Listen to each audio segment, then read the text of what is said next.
Tapi yang newbie udah di tengah-tengah nih, udah mulai jualan, udah spend banyak iklan, ya belum balik modal dan sebagainya, 25.000 per hari untuk per produk rasanya berat dan belum tentu winning. Ya teman-teman, sebelum lanjut nonton, tolong pastikan dulu teman-teman di bawah sudah subscribe ya. Karena subscribe itu mudah, gratis, dan ngebuat saya semangat. Semangat untuk bikin konten terus, yang mudah-mudahan bisa bermanfaat buat teman-teman. Buat teman-teman yang sudah sering nonton, please double check. Tolong double check di bawah sudah subscribe atau belum. Karena ada yang sering nonton tapi belum subscribe. Dan satu subscribe sangat berarti buat saya. Oke, please double check di bawah sudah subscribe atau belum. Kalau belum, tolong subscribe. Thank you semuanya, selamat melanjutkan. Assalamualaikum warahmatullahi wabarakatuh. Teman-teman, video ini hanya ngasih warning, hati-hati. Hati-hati teman-teman, banyak Japman. Japman itu apa? Jebakan Batman. Jebakan itu bahasa slang ya, jebakan Batman. Yang dimana kita seakan kan nggak tahu, masuk jebakan perangkap gitu ya. Kalau Batman kan gitu ya, tiba-tiba masuk ke kastilnya, tiba-tiba ada jebakan, ya gitulah. Jadi hati-hati, sekarang para seller banyak Japman, sebenarnya bukan sekarang, dari dulu. Dari dulu, tapi bukan pas awal-awal. Pas awal-awal seller tuh manis banget, romantis sekali sama aplikator ya. Sekarang udah mulai banyak Japman-nya. Jadi saya rasa kayaknya udah 4 tahun, 5 tahun ke belakang Japman tuh sering terjadi jebakan Batman. Oke, Japman tuh apa aja contohnya nih ya? Contohnya ya, selisih ongkir. Nah, saya heran sama selisih ongkir ini. Asli heran. Saya ngirimnya ke kurir itu juga. Alamatnya mungkin itu juga, misalkan, tapi jarang ya selisih ongkir ini terjadi di kota besar, memang jarang sih. Tapi misalkan ke Pulau Jawa yang saya lihat ya. Tapi misalkan ke Sulawesi kota besar. Sekarang Gorontalo. Kok pernah juga ngirim ke Gorontalo, produknya sama, ngasih yang kurir yang pick up sama, tapi kok bisa selisih ongkir? Ini aneh, dan ini nggak ada notifikasi ke seller. Jadi seller harus self-claim kalau ada selisih ongkir. Wah, ini kentara banget menurut saya, jebakan Batman yang disiapkan oleh aplikator. Ya, ini susah sekali sih untuk husnuzon, susah sekali. Asli, mohon maaf ya, saya susah sekali untuk husnuzon. Ah, karena tadi ya, barangnya sama, kirimnya juga sama ke situ, pick up-nya juga sama di situ.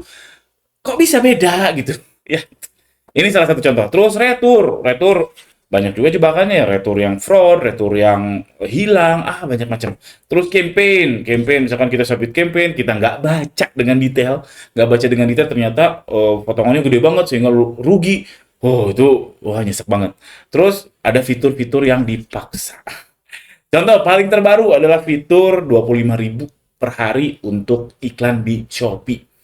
Ini gede atau kecil? Ini sebenarnya kalau secara umum menurut saya berat. Untuk seller-seller besar mungkin oke lah, yang udah nemu produk ini oke lah. Tapi untuk newbie kayaknya berat. Tapi ada bagusnya buat kita para yang udah nyemplung seller ya.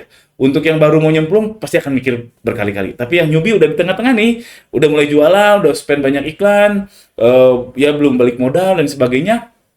25.000 per hari untuk per produk rasanya berat dan belum tentu winning.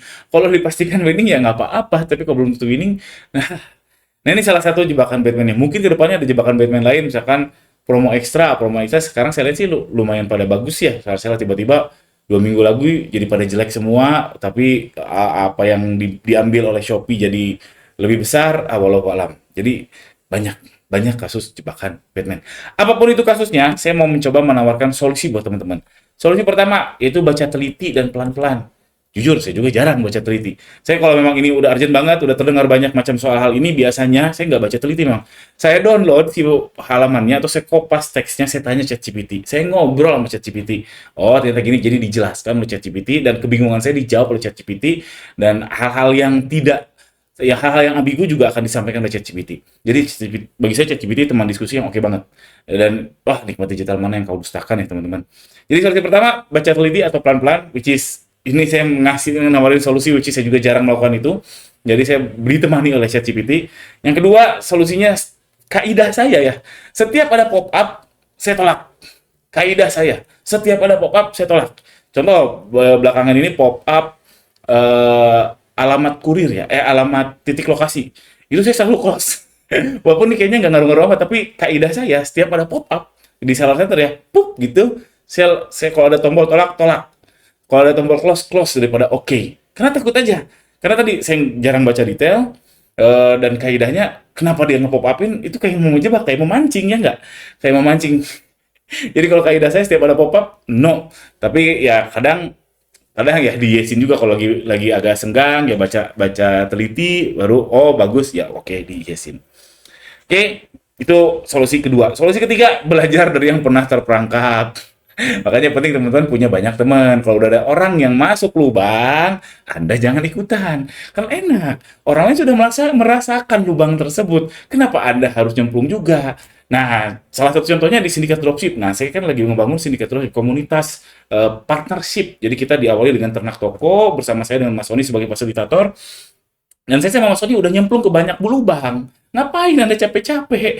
Ya boleh sih capek-capek masuk ke lubang yang sama, ya monggo. Tapi ada cara supaya nggak masuk lubang, yaitu ikutan komunitas seperti ini. Nah, tapi kalau yang komunitas yang bangun ini, sindikat dropship ini memang berbayar, ya mohon maaf. Ya itu, kalau teman-teman mau masuk lubang, nggak mau masuk lubang, bayar dengan uang. Ya itu intinya, terserah belajar di mana. Yang jelas, paling enak memang belajar dari orang yang sudah udah masuk lubang tadi ya, yang sudah terperangkap, jadi kita bisa menghindari lubang tersebut. Terus analisis resiko. Jadi Japman ini kan ujung-ujungnya adalah rugi atau tidak. Nah, analisis resiko ini seperti apa? Contoh, ini resikonya seperti apa? Seperti retur. Retur Anda tuh berapa persen? Kerugian akibat retur berapa persen? Terus ongkir. Kerugian akibat ongkir berapa persen? Terus kalau diurus, kerugiannya berapa persen? Nah, itu harus dianalisis. Contoh, contoh real ya, yang ongkir. Selisih ongkir ini, kalau sebenarnya nggak terlalu besar ya, paling juga 1-2% ya. Saya belum detail sih, belum sampai setahun datanya. Dalam sebulan terakhir ya mungkin 1-2%, sorry 5% lah, simpelnya 5% ya. 5% bagi saya, oke lumayan nih. Ngurusnya gimana? Ngurusnya memang nggak terlalu ribet, beda sama retur. Ngurusnya cukup ribet ya. Kita harus pasang CCTV misalkan, ada karyawan yang khusus. Nah kalau ongkir ini kita hanya perlu ketelitian. Ketelitian mana yang selisih ongkir, kita klaim, kita klaim, kita klaim. Udah, oh ya udah, kalau gitu saya perjuangkan. Itu namanya analisis risiko. Tapi kalau ternyata memperjuangkan selisih ongkirnya harus datang ke SPEK, harus datang ke JNT, harus datang ke JNE, ngongkos lagi, dan selisihnya 5%, itu perlu ditimbang. Mana cost yang lebih besar, mana mudorot, mana maslahat, mana maslahat yang lebih besar, mana mudorot yang lebih besar, yang maslahat lebih banyak, itu yang dipilih. Nah, cuman analisis risiko ini ujung-ujungnya ya ke laporan keuangan. Karena ruginya segimana? Kalau teman-teman nggak punya laporan keuangan, insaf teman-teman, insaf. Oke, insaf ya. Jadi laporan keuangan itu memang omni solusi buat segala macam kasus kita jualan online. Dari situ kita bisa tarik apapun itu, sehingga ketahuan kita sehat atau enggak, analisis risiko yang tadi, plan ke depannya, dan banyak macam. Oke, itu aja video ini. Video dari Japman tiba-tiba ke laporan keuangan, dan ada promonya juga tadi, kalau mau nggak mau masuk ke lubang yang sama di depan nanti, khususnya hal-hal seperti ternak toko dan dropship, nah join aja Sindikat Dropship, cek di yanirozaki.com. Sekian, jangan lupa subscribe. Assalamualaikum warahmatullahi wabarakatuh.